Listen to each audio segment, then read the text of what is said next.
Alright, what's going on everybody? This is Varric. I've done some videos in the past about my Barbarian. I just recently did a gear update and kind of plans moving forward for the Flame Bellow build, which I know I've talked about in the past. So if you want to check out what gear I'm using, go ahead and watch that video. But for this one, my plan with this video was to do because this is something I always kind of struggled with, was, what are you picking up when you're doing maps? And like, what's important, what's good, what's potentially good, what should I be focusing on? Now, I do tend to be a bit of a pack rat, so I kind of pick up everything because I like I like being well stocked. So I pick up all the runes I see, I pick up all the gems I see. I pick up bases that I like, but I'll try to talk a little bit about like what's good, what's bad, and what my thought process is going through this kind of stuff, just in case it helps somebody else out. So again, if you want to see the build, I mean, you can kind of see what it is already, but go ahead and watch the other video. But here we'll get into a Phlegathon map, and we'll start getting to it.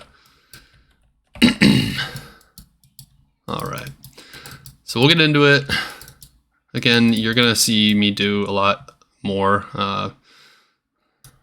So to start off, I do always like IDing rares. I'm a rare person. I think it's really cool to have a really awesome like GG rare. So I'm always IDing them. Amulets early on in the season, you want to pick up these magic ones because they can roll +3.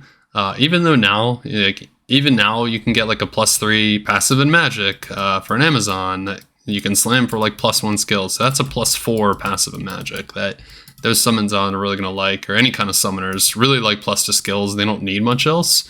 I pick up large charms because they can have elemental damage. So they can have like +4 elemental damage, whether it be like fire or lightning or something. And a lot of builds do prioritize that. My Flame Bellow Barbarian will use a lot of +4 fires.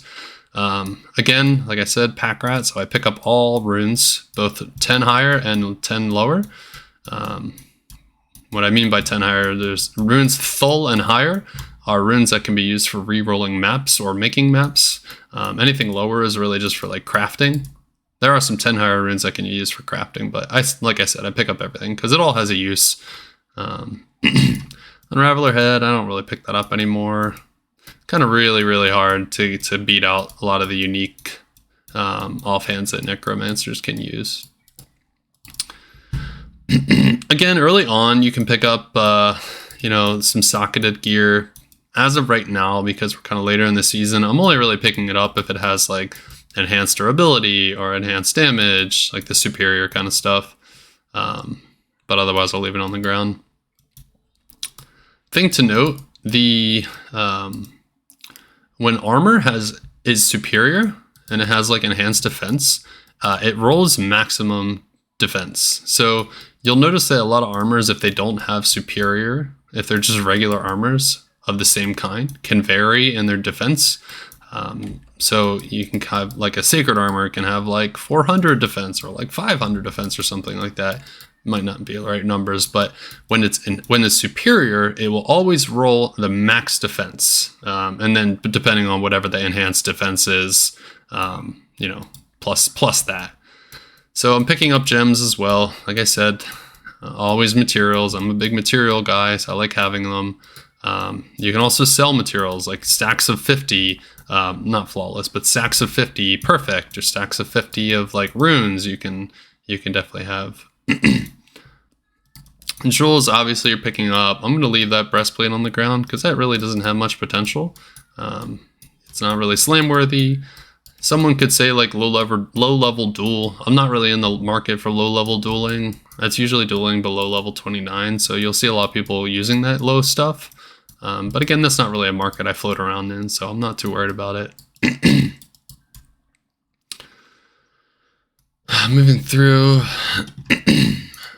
Make sure I'm refreshing my buffs. Let's see what else.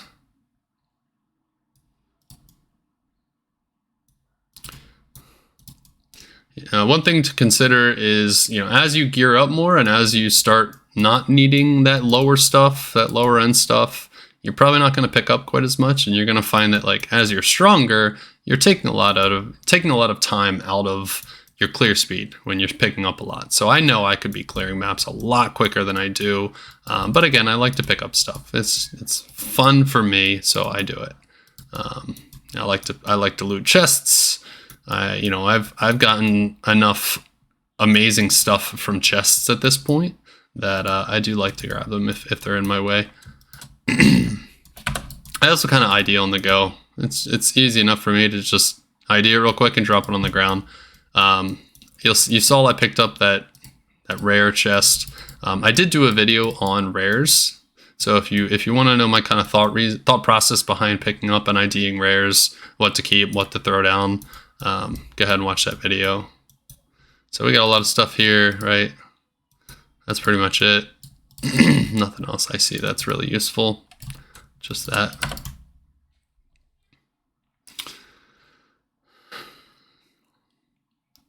And again, like I said, we're going to go through the entire map just so I can kind of go through my thought process.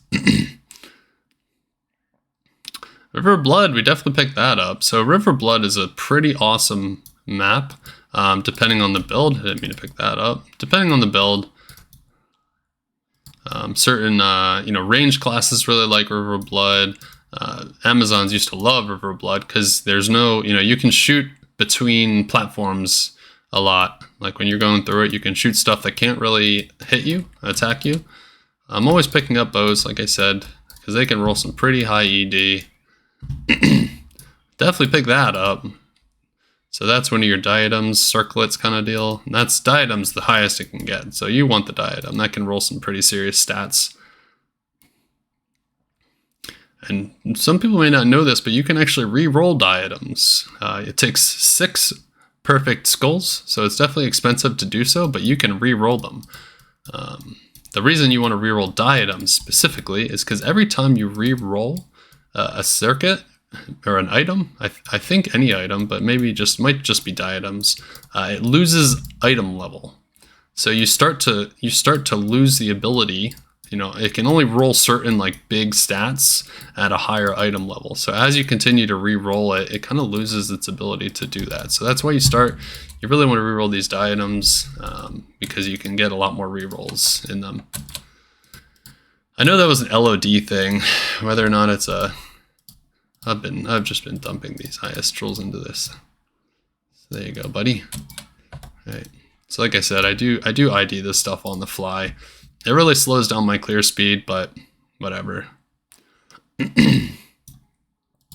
Follow the skulls for sure. Skulls tend to have a lot higher value, so because of that rerolling potential. So try not to dump your skulls too much. Like try not to just use them on rerolling maps if you know the map. Usually I try to use I use whatever I have the most of. I feel like diamonds tend to have lower value. P-topazes maybe, but again, as I've explained before, one man's trash is another man's treasure. So some people might be reeling at me saying I use my diamonds or my topazes. All right, so I'm gonna put that in there. Oh, that's actually not good. No, not worth keeping. For druid skill levels, you're really going to want like faster cast rate, all res, high strength, life. For druids specifically, like for caster druids, you need +2 with faster cast rate. This is something you can theoretically pick up, right? So this is 3-socketed. This is good for your like Enigma base, and for the classes who want to use Enigma but don't want to dump a lot of strength into it, Dusk Shroud is going to be the best option. At this point, I'm not too worried about it. You can probably get a couple Worldstone shards, maybe an for it. And it's not even 15% max. So again, if it's not like the best, if it's not 50%, I'm not going to worry about it. Grab that tail, grab the flawless.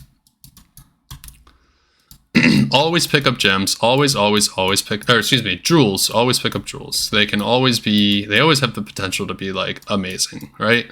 You can get that 15% increased attack speed with 40% enhanced damage. That's like, you've hit jackpot if you get that. You'll see people call it 1540s. That's what they mean by that. Don't think I finished clearing this.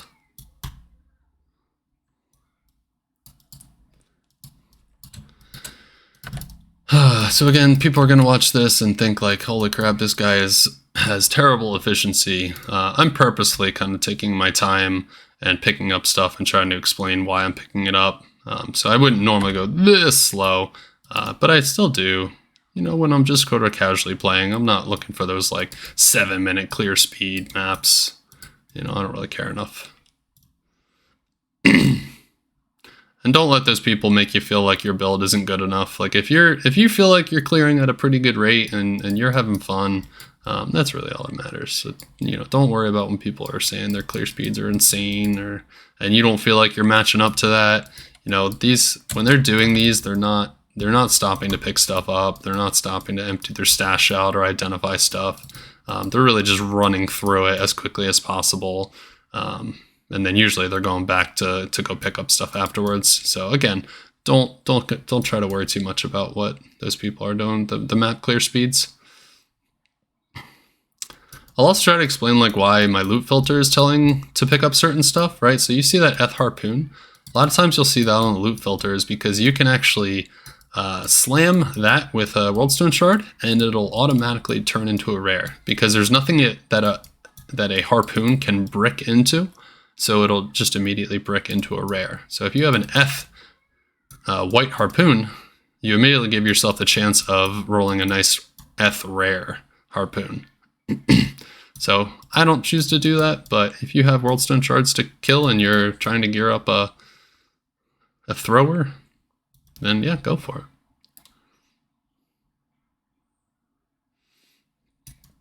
it. Also, when I see these kind of things drop, right, I'm looking at what these are. It takes a little bit of learning. You kind of have to pick it up and see what it is before. Like, you know, you're looking at Ray Skeleton, Bone Wall Skeleton Mastery. I don't necessarily do it for Necromancer stuff, but for like,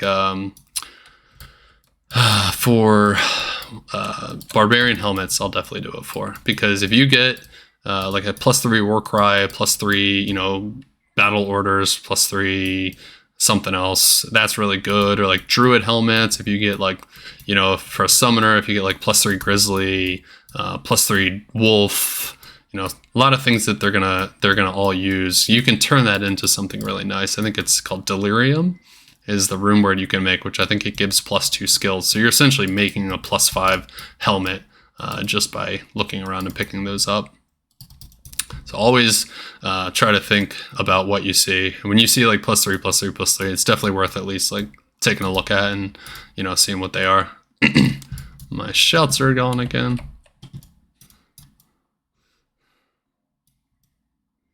All right. We'll try to speed it up here. I might even just go till the very end because I think I've sort of talked about everything I would normally pick up. And my reasoning why I'm picking it up. So we can kind of zoom through this a little bit more. I'll come back and kill the rest of this stuff. But for the video's sake, I try not to... I know I have some pretty long videos out there and I don't want to torture you guys by hearing me ramble on over and over. Let's just get the end boss and call it a day. Hit some of these big packs.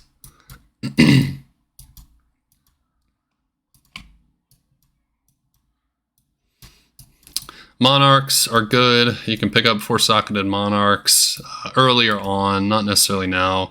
Reason being is that Monarch is the lowest strength elite level shield that can have 4-socketed, right? So it's the least, excuse me, not when I say lowest, least strength requirement shield that is a non-paladin shield that can have 4 sockets. So for your caster classes who are not paladins, who want to run Spirit Runeword, which gives you faster cast and maybe +1 skills. It's different than in normal D2. Monarch is the way to go because you don't want to be dumping a ton of strength into your build if you're a caster class. That may also go for like, I think Dragon might be 4-socketed, so yeah, it may have better use even later on. All right, I did say I wanted to speed this up a little bit, so let's let's just get to the end boss and call this video a day. I think we're getting there. There we are. All right, and I'm gonna backtrack and kill the rest of this stuff. Because who doesn't want to see the end boss and see what pretties drop?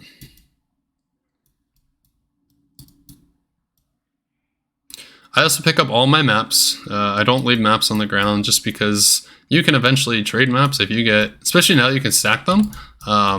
If you get like, man, I don't know if I have 50 stacks of anything just yet, but if you get 50 stacks of a map that someone really wants, they'll probably pay some good money for it. So he didn't drop anything. That's a bummer. So look at that. There's a +3 battle cry, right? I mean, ideally it would be a +3 battle cry, +3 war cry, and maybe like +3 battle orders. That'd be pretty sweet. So here's my stuff. Here's my find. All the jewels, all the runes, all the gems, all the maps. I mean, this is pretty much exactly what I pick up and what I keep in my inventory. I don't throw these on the ground. These I'll just turn into shards, right? So I'll take all these and I'll just shard them. I don't think any of them are that important, right? So now jewel fragments, 7 stack. You can stack these up, which is always nice. All right. So there you go. That is a quick rundown, not necessarily a quick, probably 15-minute video, rundown of what I pick up, my thought process, you know, when I'm running these maps, and you know, hopefully I helped you out. Hopefully you learned something from it. And again, as usual, if you have any questions, please feel free to ask in the comments, and I will do my best to answer them. But anyway, that's the video. Hope you guys enjoyed. Have a great rest of your day. Bye.